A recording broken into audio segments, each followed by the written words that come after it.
Thank you, Allie. And thank all of you for being here. And Brooke, especially thanks to you for being here and getting mic'd in the bathroom. I live downtown, and you always forget how long it takes. Yeah, I was born in the city, and you'd think I'd learn. Always the traffic gets you. So thrilled you're here. You have had quite the year. So in 2021, you founded an online community called Beginning Is Now. Now that's morphed into Commence, and you launched a hair care line this year. So tell me about it. Why was launching this line so important to you? So like any startup, you sort of have to learn how to pivot, and we went through a few different machinations because it started off with it just being a community, because I wanted the dialogue to start with women.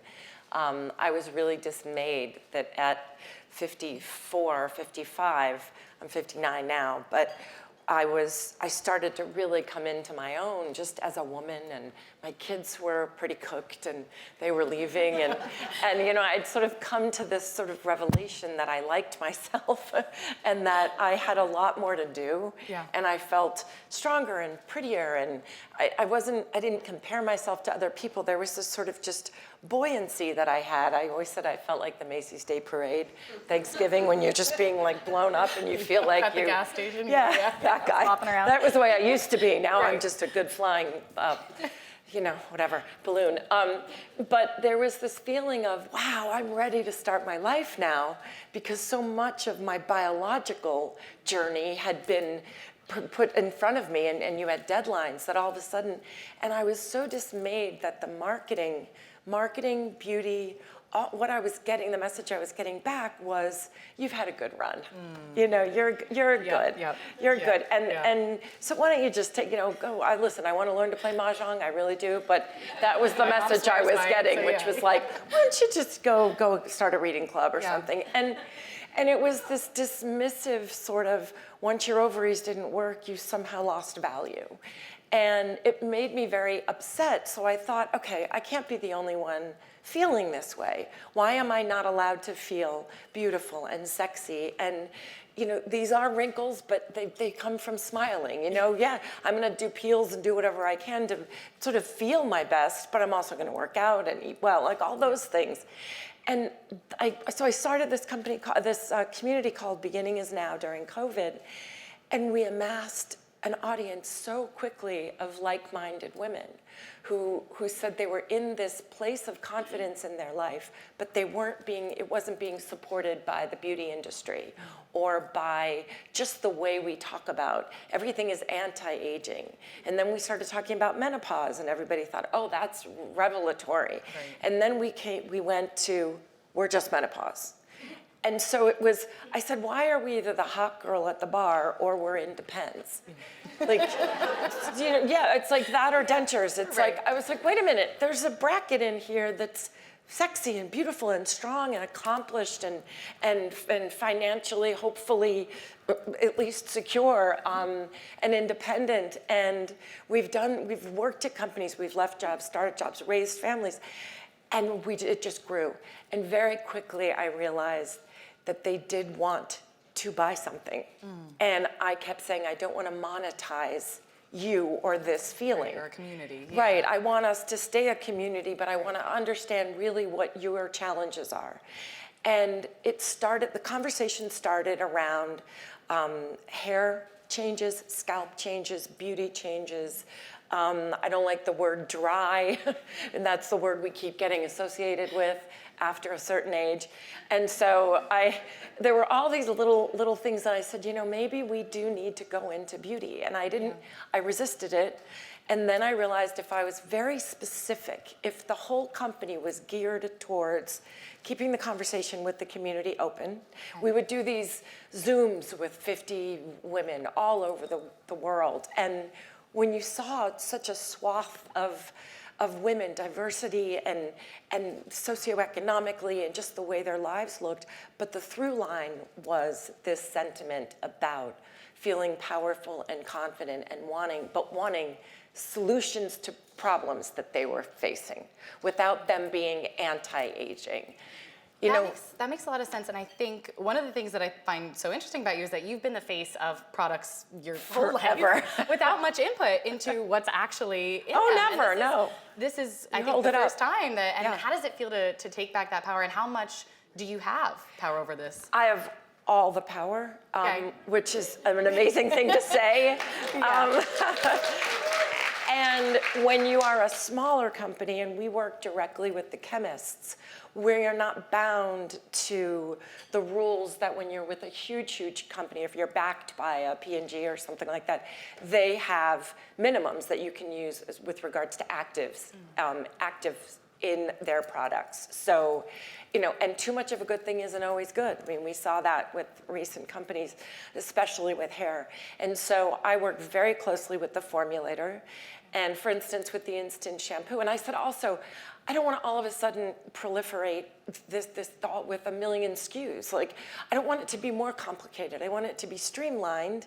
Yeah. And I use a lot of different things. I got one eye cream for this and one eye for that. And I don't have, it's a mess in my cabinet, but I'm always searching. So I wanted this to be clear and solution-based. And so we made sure that all of our actives are, at a 3 or a 4 or 5, perhaps. Whereas a company that's very, very big can say, oh, put a 0.00000% of hyaluronic acid in that product. And we can just put it on the label, and nobody knows the percentage. So I wanted to start with an instant shampoo, because if I get like a good blowout, like I just like did, this, yeah, exactly. I want it to last. I plan not to wash my hair for at least 4 days, and yet I want to be able to clean my scalp without drying my scalp. So we formulated an instant shampoo, which is a rice powder. All of our products are plant-based, but I said you have to have a moisturizing component. Hyaluronic acid is a molecule in and of itself that is too large for your pores on your scalp to absorb. Your skin can, but so we needed to find, and it's impeded by a hair, the follicle. Yeah. So we found a way to quaternize it and bring it down to its smallest form, one that is acceptable to your scalp, and we encapsulated it. So I always think of it like little M&Ms, but they're like little army. They're doing like an army crawl, and they call it, it's so funny, in the lab they call it a smart product, because what it does is the rice powder absorbs the extra sebum and sweat and everything, and then the hyaluronic acid actually delivers moisture to where your scalp is dry. So that was the first product that we came up with, and I just wanted to do one product. I wanted to do a hero product, and that was it. And that proved a bit difficult with minimums and with the lab. So we ended up starting with just 3 products. Amazing. And you clearly researched it a lot. Oh, I'm obsessed with this stuff. You go to the lab, and all you have to do is be interested. Right. And they love talking to you. Our lab is in New Jersey. We're all entirely in the US. The only thing, full disclosure, is the packaging is from China. We can't afford to do it here yet. And it's all recyclable except for the spring on the pump. There's full disclosure. There's everything. You have to be like, they ask you all these, are you green? We are, as much as possible, doing it all the right way. Okay. Full disclosure. Question later. But also, what's hard is I don't want to now just be a hair care company, right? So it's keep that community. It's a balance. Yeah. I can't abandon the community. The community is why we're here. Right. The community informs us. Skincare, I think there's a glut to it. I think there's so much of it. It terrifies me. I don't know if I'll ever go into it. Color cosmetics is its own world. Yeah. That's not where my motivation is. My motivation is eyebrows. Yeah. I've been talked about my eyebrows for my entire life, too. And that is and it's hair. There are certain organic offshoots that we can. The goal is not, in my mind, when I hear lifestyle, it has gotten it has become a very often used term. Yeah. And I think it's confusing. And I don't want to fall into that trying to be everything to everybody. Yeah. So it's a delicate balance. It's much harder. You know, it's easier to be one and then sort of have the other. But to start as a community and morph into, or not morph into, but grow into selling anything, product, anything, you have to be really, really, really careful. So that makes a lot of sense. we just brought a new board member who was the president of Victoria's Secret. So he is now left there, and he's on our board. And so I'm bringing in top beauty people, but also top people in community building and strategy and marketing. And Brooke, speaking of community, I know there's a lot of powerful women in this room. I know I've chatted with a lot of people who have watched your documentary. Last year, the subject of a two-part Hulu documentary titled Pretty Baby, looking at how you were treated and sexualized as a child in the toxic culture that perpetuates misogyny. Now, a week after the election, how are you thinking about misogyny and how What? that's... I'm sorry, did you Yes, say yes. It's okay. How are you thinking about the role misogyny has played in this political cycle? And what's on your mind now going into a second Trump term here as women? I mean, listen, you know, I'm also a part of the problem. I perpetuated it. You know, that's how I made a living. I was the one in the jeans. I was the one in the, it paid the bills. My mom we could pay our rent. So I'm it's a slightly precarious place with it. And now I'm a mother of 2 daughters.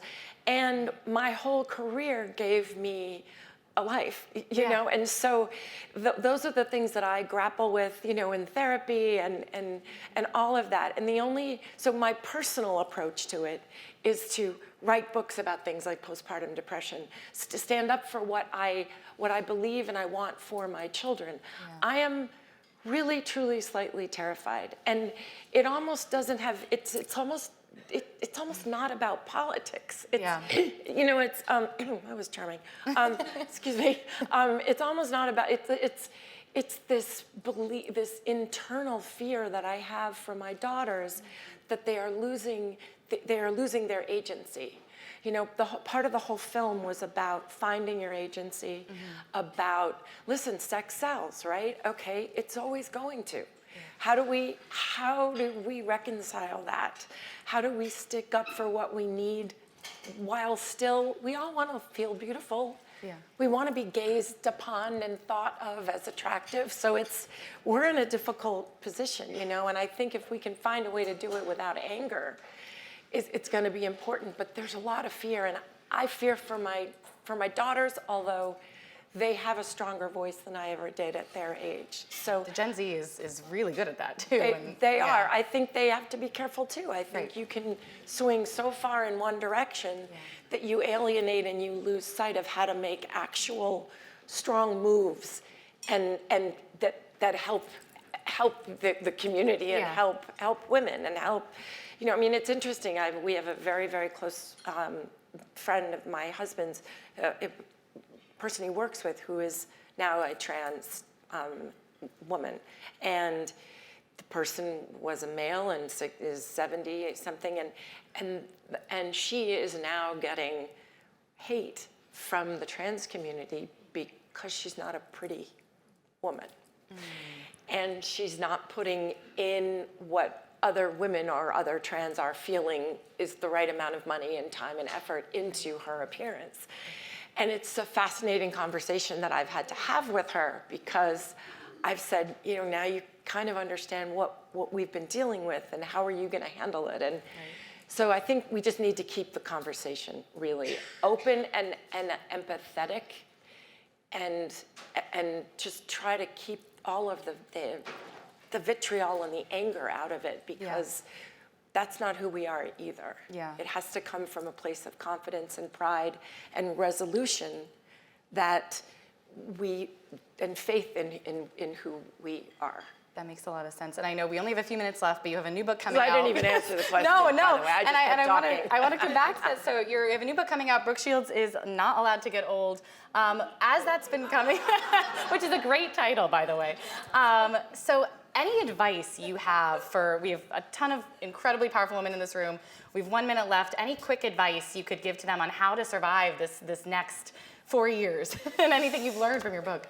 Well, the book came from a guy that he was flirting with me, and then he found out my age because I said it as if it's not easy to Google. But he went, "Oh, you shouldn't have told me that." And I like my eyes turned into like pinwheels. And what I realized was it ruined a fantasy that he had of something of me in the past. And I realized that that's what women are also dealing with. I'm never one to give advice because I'm not an expert in anything. But what I will say is that rooms like this, conversations like this, real shared information and coming together and growing like this is going to be, I believe, where our power is. Because we're formidable alone and we're really formidable together. Yeah, that's fabulous advice. Well, thank you so much for being here. Thank all of you for listening, and I appreciate it. Thank you. Thank you.